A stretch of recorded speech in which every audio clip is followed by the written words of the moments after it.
S'il y a bien une petite cité de caractère qui attire les collectionneurs, les amoureux des mots ou encore les lecteurs boulimiques, c'est Becherel. L'avantage, c'est que c'est une concentration de bouquinistes, donc des prix déjà un peu plus réduits, et puis une concentration d'une trentaine de marchands. Donc effectivement, là, il y a du choix.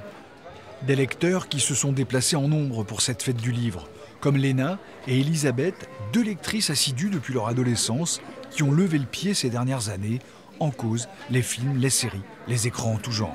Le livre, ça demande un petit effort pour se plonger dedans, alors qu'il y a un truc dans le film où on est tout de suite plus happé. Je pense que c'est les sollicitations des notifications, des messages qui font qu'on se détache un peu de la lecture pour aller voir le téléphone et ça coupe la lecture, quoi.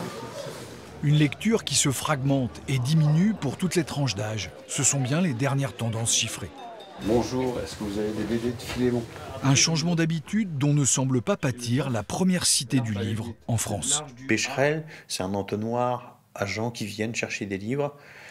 Et comme il y a de moins en moins de librairies d'occasion sur le territoire, grosso modo, Becherel, on voit de plus en plus de monde, entre guillemets. Enfin, c'est relativement stable, et voire avec une petite progression. Sans le savoir, parfois, on en vient à se faire tomber. Et pour attirer le chaland vers la lecture, Becherel mise sur le spectacle vivant.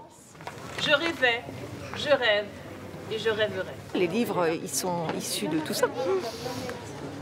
Ils émanent de ces mots, de cette poésie. Une poésie qui résonne, quelles que soient les époques ou le support. Alors, même si on lit moins, le livre reste un bon copain.